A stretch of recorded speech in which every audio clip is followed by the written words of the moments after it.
Well, good morning and welcome to New Hope. It's great to see you, great to be with you. We are in week number 2 of this series that we launched here in 2020, titled, Who Do You Say I Am? And it is all about the idea of us understanding and learning and growing more and more into the person of Jesus Christ. We believe here at New Hope that it is our mission to be a church of disciples who make disciples, and in order to be a disciple, in order to be one, and then possibly even to be part of making disciples, we need to understand what that means. We need to know what it looks like to be a disciple. How should we act? How should we speak? What should we do? And so in order to do that, we need to learn about the person of Jesus Christ, and that's all what this series is about, understanding and learning and then trying to do the best that we can to apply the truth that we've learned about Jesus. Our definition here at New Hope of a disciple is it's someone who is becoming more like Jesus. In order to become more like Jesus, we believe that we need to be followers of Jesus, which also it could be and is a definition of a disciple, someone who follows someone else. And so that's our passion, that's our heart, that is our plea, not just in this series, but that we are a church of disciples who continue to make other disciples. So if you would this morning,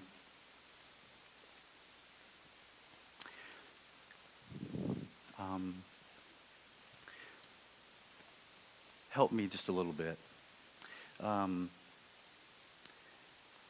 I'd like for you to imagine for a few moments this morning. Imagine the person or persons in your life that are the closest to you. Think about who is closest in your life right this very moment. Who is that dear friend of yours who you just enjoy spending time with? The person that you find yourself thinking of quite often, like, and it doesn't have to be like a spouse, but it could be. But who is that dear friend of yours that you just enjoy so much spending time with? For me, I mean, obviously it's my spouse. She's closest to me, but I also have a few friends. I think back of a friend in high school, this guy that we started out, I would say we were enemies. We hated each other. Couldn't stand him. He was from, like, if I went to Columbia City, he went to Whitco. It was one of those kind of deals. And then when we came to high school together, we became close friends. She actually lived with me for a while. But maybe for you, it's someone that you started out and it was like an enemy of yours, and now they're just this dear friend that you couldn't live without. Maybe it's someone that's been through thick and thin with you. Someone who's been there for you in the lowest valleys, as the song as we sang of. Maybe it's someone who's been with you in like the joyful times, the times of celebration. Maybe they've just been with you through both, through thick and thin. Maybe this person is someone that could almost finish your sentence. You have a friend like that you're kind of speaking and they just jump right in, man, and they finish the sentence for you. Someone that is so dear to you. They've sacrificed on behalf of you. They've given things. They've given time. They've given resources. They've given up things that are dear and precious to them on your behalf. And my guess is if they're that close to you, then you've done the same thing.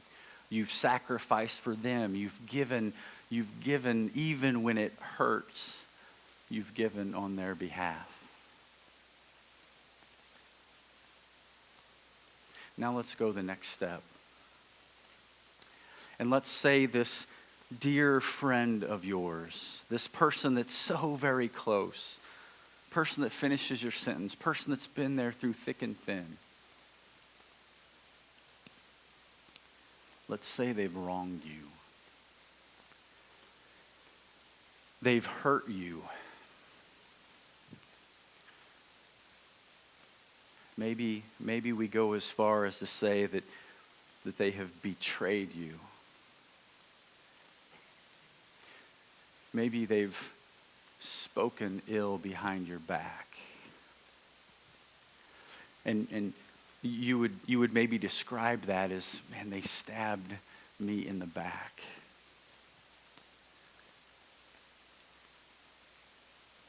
Maybe they've told others when you're not around, no, we're really not that close. We're really not all that good of friend.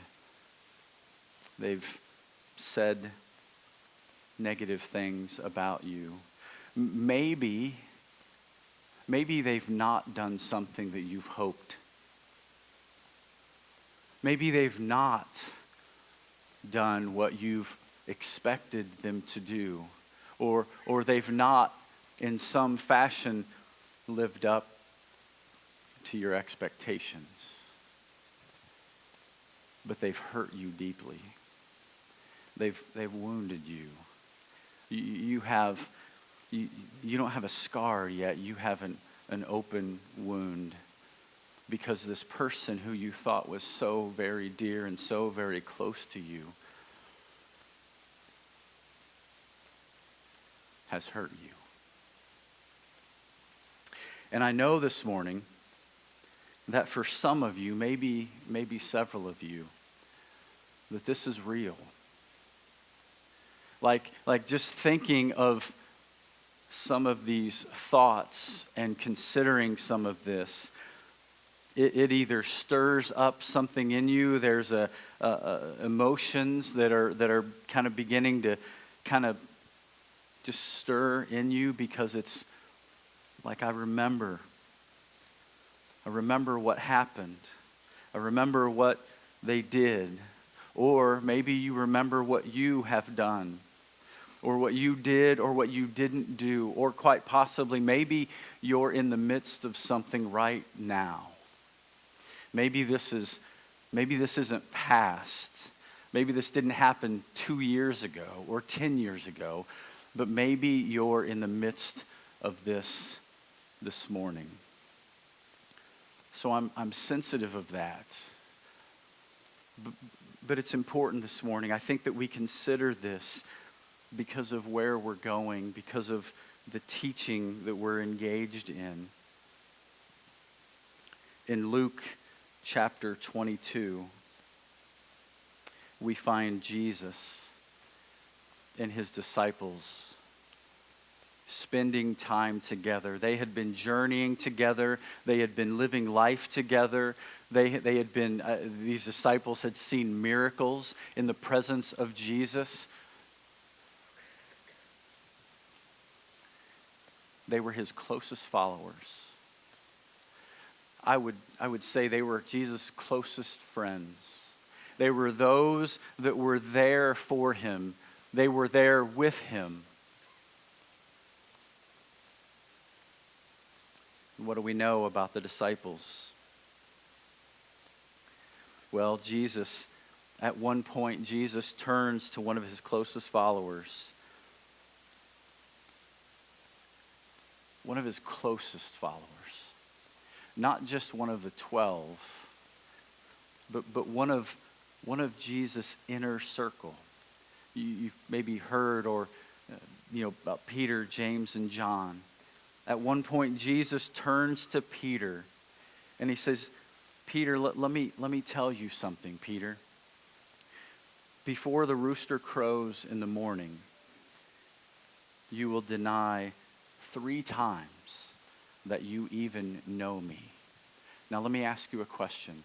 If this is one of your closest friends, one of your closest followers who had been with you, who you've invested so much in, they've invested so much in you, and you know one of the next things that they're going to do is they're going to deny that they even know you. They're not even going to slander you because they're not even going to admit that they're friends with you or that they're close with you. Let me ask, what do you do? What do you say to this person?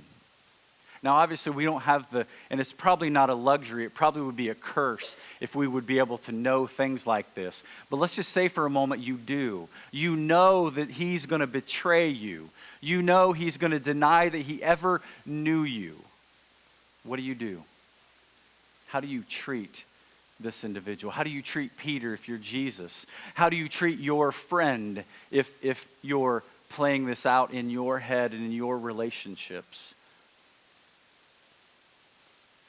Well, if it's me, I can tell you what my thought is. I think I'm done.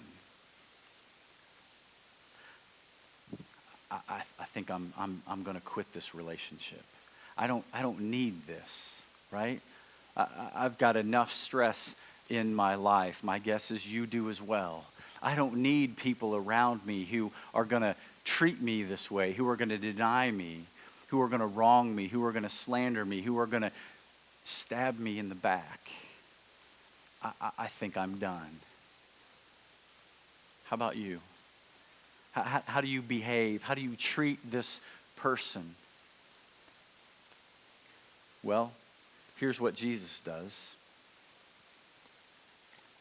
Just a short while later, this same person, the same individual, Jesus says, Peter, I have pleaded in prayer for you that your faith would not fail. Jesus knew that Peter would deny him, yet he pleaded on behalf of Peter. How many of us would do something like that? How many of us would be willing to plead on behalf of someone who has hurt us, someone who has wronged us, someone who has treated us in such a way that Peter has treated Jesus? But that's how Jesus responds. And it doesn't just end with Peter, because a little while later, after this conversation, Jesus leads his disciples into the Garden of Gethsemane. He asks for their help. Right? You remember the story, how he takes them to the garden, and then he journeys just a little further deeper into the garden with just a few. He asks for their help. He asks for their support. He asks for them to keep watch with him, to pray for him. And what happens? His closest followers, those who were dear to him, they failed. They didn't just fail the task, but they failed Jesus. They failed their friendship. I think sometimes we forget that Jesus was fully man as well. Yes, he was fully God, but he was fully man. Instead of pleading in prayer with them, they decided to sleep. But that's not it. Most people are familiar with Judas, one of Jesus' disciples who had journeyed with him. Judas betrayed him, and he conspired with the religious leaders for 30 silver coins. And we're told at the end of this encounter that everyone left him.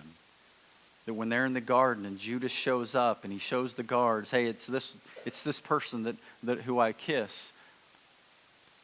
Everyone deserts Jesus. Years they'd spent with him. Countless hours in prayer, in serving, in teaching, in giving.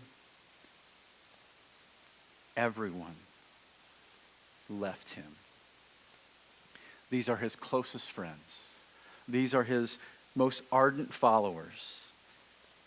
These are those who shared the last days of his life with him. They've left him. They've denied him. They've betrayed him. And so what happens shortly after this encounter? Jesus gets taken to the home of the high priest. The guards who were keeping Jesus, who were keeping watch over him, these guards, they blindfolded him. They began mocking him. They repeatedly beat him and hurled insults at him. He was taken before the elders, the leading priests, the religious teachers, who questioned him, who wrongly accused him of things in which he did not do. They then took him to Pilate, the Roman governor, and pleaded their case. These religious leaders then pleaded their case to Pilate so that they could have Jesus crucified.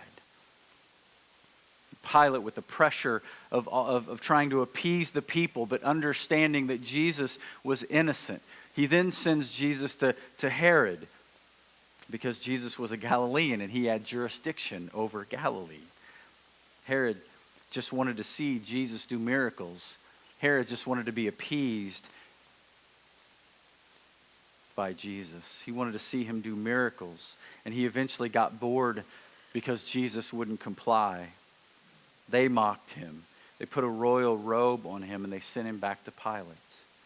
Pilate then calls all of Jesus' accusers together and announces his verdict of not guilty for Jesus. But the crowd, the onlookers, began to roar and yell and scream with a mighty voice.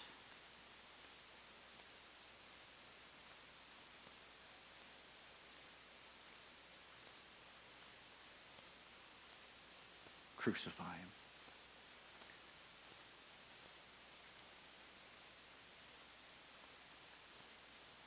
Pilate again argued.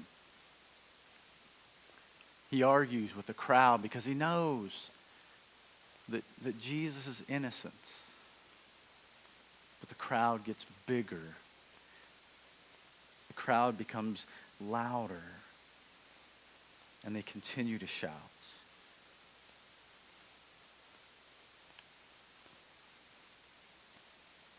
Crucify him. Crucify him. Pilate tries for a third time to push back at the crowd. But they shouted all the louder, demanding that Jesus be put to death. So Pilate granted their demand and sent him to be crucified. So they forced Jesus to carry his cross that he would ultimately be nailed to carry this cross through the streets of Jerusalem while the people continued to mock and spit and scream and beat him.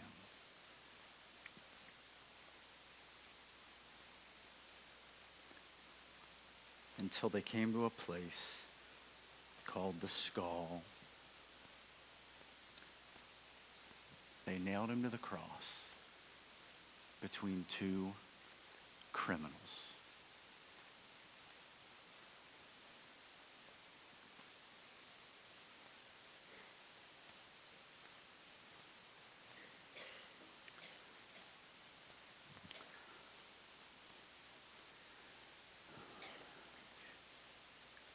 Jesus' closest followers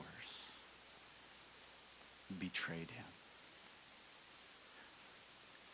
His closest followers, they denied him, they betrayed him, they left him, they hurt him, they stabbed him in the back. Well, however you want to fill that in. Jesus' closest followers, they betrayed him. His strongest critics, they despised him. They hated him. They wanted to see him killed. They needed him out of the way. He was too inconvenient for them and for what they thought and how they thought things should be going. And in his greatest time of need, everyone left him.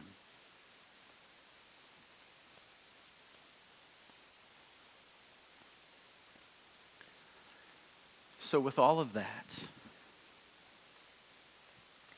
how would you respond?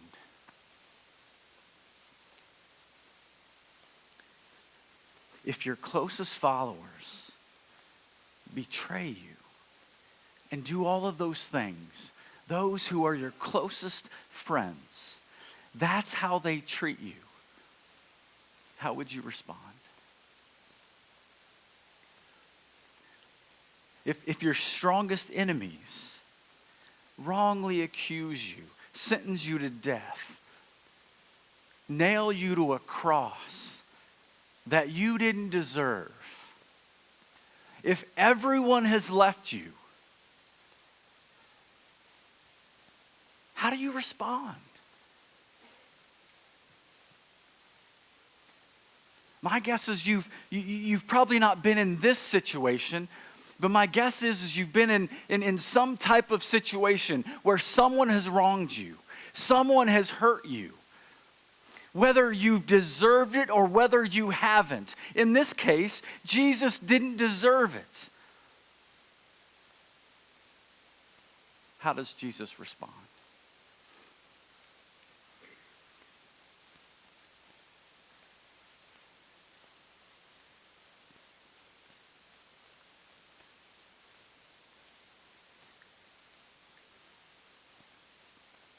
Father,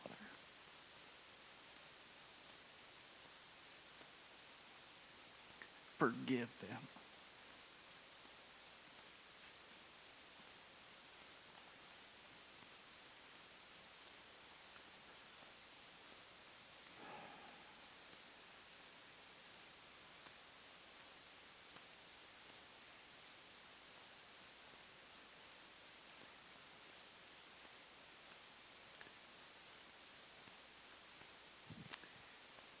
Jesus cries out to his Father.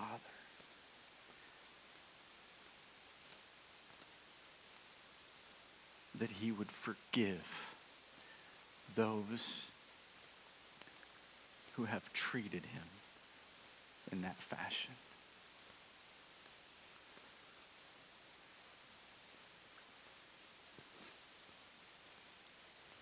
Father, forgive them, for they know not what they do.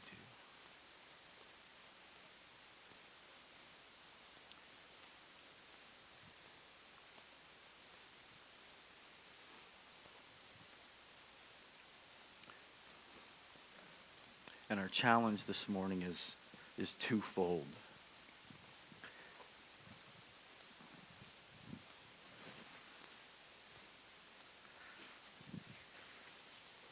The first challenge is fully understanding and fully grasping what Jesus did. Like, I think that sometimes we can just say it without understanding everything, without understanding the depth, without understanding exactly what Jesus did. It's like we can use it as a punchline. But when you completely, when you fully understand, like Jesus had lived with these men, he gave himself on behalf of these 12 who followed him. And yet they left him. They betrayed him. They treated him like no one should be treated. And yet Jesus' response is, Father, forgive them. But then if you look at those who were evil, right? These religious leaders, Pilate and all of those who ultimately sentenced him to death. And yet Jesus gives the same response to these individuals. Father, forgive them. And so first and foremost, I believe that we need to understand the full extent of Jesus' act of forgiveness and what it really represents and what he really did. And then when we understand that, when we grasp that, and when we realize that, then we have to decide, do we want to be a disciple? Do we truly want to be a disciple? Do we want to follow Jesus? Because if we want to follow Jesus, we've got to follow him there.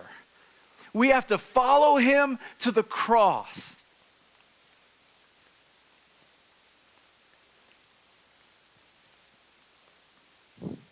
And we have to be willing. We have to be willing to give of ourselves in such a way that we are willing to sacrifice and say, Father,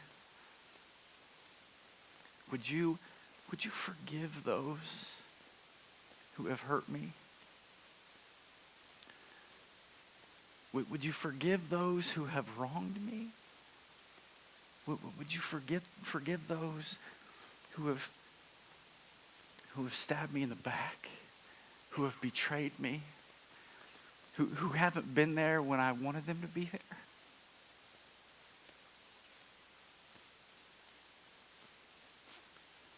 Why? Because it's what Jesus did. And I hope and pray that it's your desire to become more and more like Jesus. And if that's your heart, if that's your passion, if that's your desire, then we need to follow him all the way to that cross and be willing to say, Father, forgive them. Let's pray.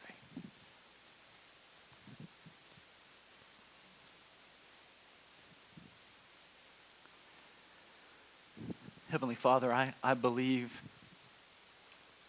that if not the hardest thing in this life to do, it has to be one of the most difficult things that we can ever do, that we're asked to do, that your word commands us to do. It's this word called forgiveness. And I believe as I read through and I understand the scriptures and I see how Jesus lived and what he did and what he was willing to do on behalf of others, how he gave and how he sacrificed and how he was willing to forgive those who wronged him. God, I pray that you would do a miraculous work in us. That you would help us, that you would help me to be found as a person who is willing to forgive, who is willing to set pride aside, willing to humble ourselves and say, Father, forgive them, even if they know what they're doing.